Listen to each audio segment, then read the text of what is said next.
నాకు రాయాలి అని చెప్పి ఏమైనా గొడవలు ఎప్పుడైనా వచ్చాయంటారా? అలా చేసిందండి. ఎందుకంటే వీళ్ళిద్దరు మంచిగా ఉన్నప్పుడు ఈ పిల్ల పేరు మీదే తీసుకున్నారు ఇల్లు, స్రవంతి పేరు మీద. ఆ తర్వాత రెండో పెళ్లి అయితే ఎప్పుడైతే చేసుకున్నాడో అప్పుడేమో ఈ పిల్ల నాకు ఇల్లులో సగం వాటా ఉంది, ఒక్కదాన్నే తీసుకోలేదు కదా, ఇద్దరు కష్టపడి తీసుకున్నాం, ఆ పిల్లని తెచ్చి పక్కకు పెడతా అంటే ఈమె ఒప్పుకునేది కాదు. నువ్వు సెకండ్ వైఫ్ ని తెచ్చి ఎలా పక్కకు పెడతావు అని ఇంకా వీళ్ళ స్రవంతి వాళ్ళ అమ్మ నాన్న వాళ్ళ తమ్ముడు ఈ పక్క రూమ్ లోనే ఈ పిల్ల కోసమే కాపలా ఉండేది, ఎందుకంటే ఈయన ఏ టైం ఏం చేస్తాడో అని. కానీ నిన్న ఊరు నుంచి వీళ్ళు రావటము, ఇలాంటి నిర్ణయం తీసుకోవటము, ఈ ఆస్తి గురించే ఇల్లు గురించే ఆ పిల్లని తెచ్చి ఇక్కడ పెట్టాలని ఆయన మనసులో ఉంది.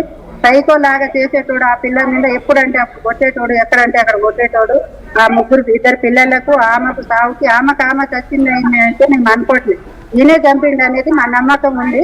కానీ చట్టంలో ఏం తేలుతుంది అనేది చట్టపరంగా న్యాయం జరగాలని కోరుకుంటున్నాను. సో ఇప్పుడు మీరు ఈ కాలనీలో ఉన్నారు, మీ దగ్గరికి ఎన్నిసార్లు వచ్చారు, వచ్చి ఎలాంటి సమస్యలు మీకు వివరించేటోళ్ళు?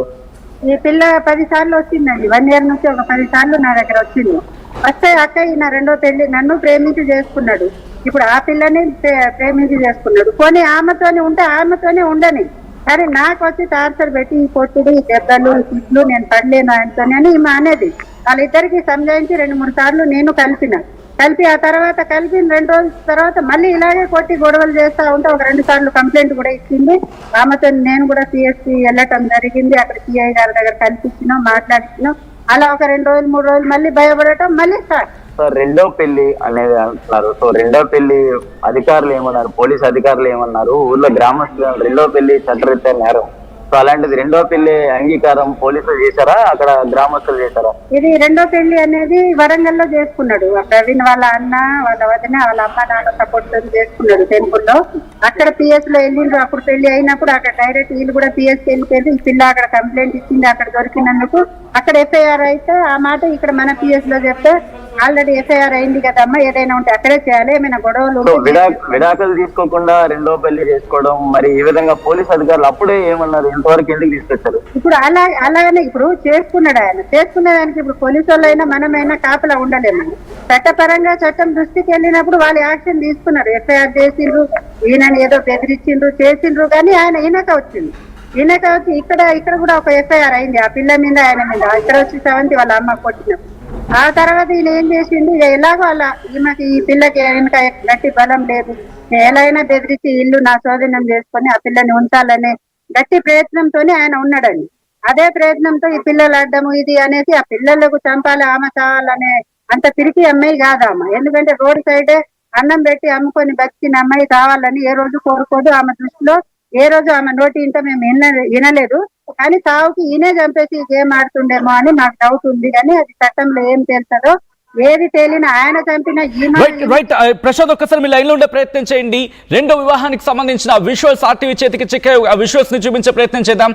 మీరు చూస్తున్నారు విజువల్స్ ఇవే. స్రవంతి ఫస్ట్ వైఫ్ స్రవంతితో పిల్లలతో ప్రవీణ్, ఆ విజువల్స్ మీరు చూడొచ్చు. రెండో భార్యతో ప్రవీణ్, ఆ విజువల్స్ ని మీరు చూడొచ్చు. తన ఐడెంటిటీ ఎక్కడ మేము రివీల్ చేసే ప్రయత్నం చేయడం లేదు, అందుకే వాటిని మేము హైడ్ చేయడం జరిగింది.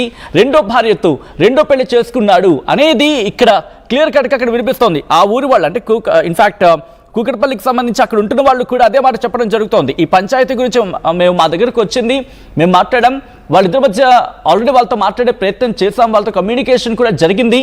అండ్ తను కావాలి తిను కావాలి ఇద్దరు కావాలి అని చెప్పాడు అనేది వాళ్ళు అంటున్నమాట. అయితే నాకైతే వద్దు, నువ్వు వెళ్ళిపో అని అర్థం వచ్చేలా స్రవంతి చెప్పుకొచ్చింది. బట్ అక్కడి నుంచి కూడా ఇష్యూస్ ట్రిగర్ అయ్యాయి.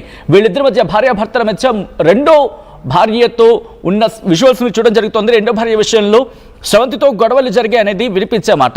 ఇప్పటికీ కూడా కూకట్పల్లి వాసులు, ఆ ఇంటికి చుట్టుపక్కల ఉన్న వాళ్ళు కావచ్చు, ఆ ప్రాంత వాసులు కావచ్చు చెప్తున్నమాట అదే. రెండో భార్య విషయంలో కావచ్చు, అయితే రెండో వివాహం వీటి విషయంలోని ఇటు స్రవంతికి అలాగే భర్త ప్రవీణ్కి మధ్య ఇష్యూస్ జరిగాయి. ఎంతవరకు వెళ్ళిపోయిందంటే పంచాయతీ ఏకంగా ఊరు వెళ్ళి తేల్చుకుని వస్తామని చెప్పి వెళ్ళారు.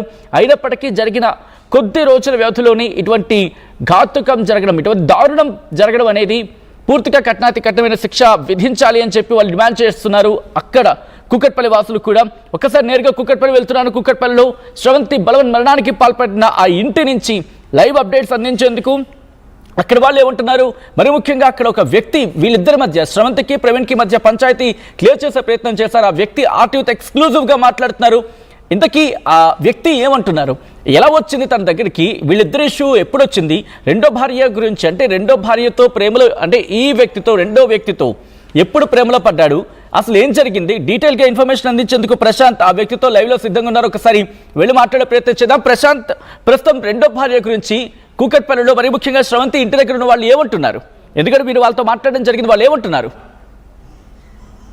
ఎస్ సచిన్, అయితే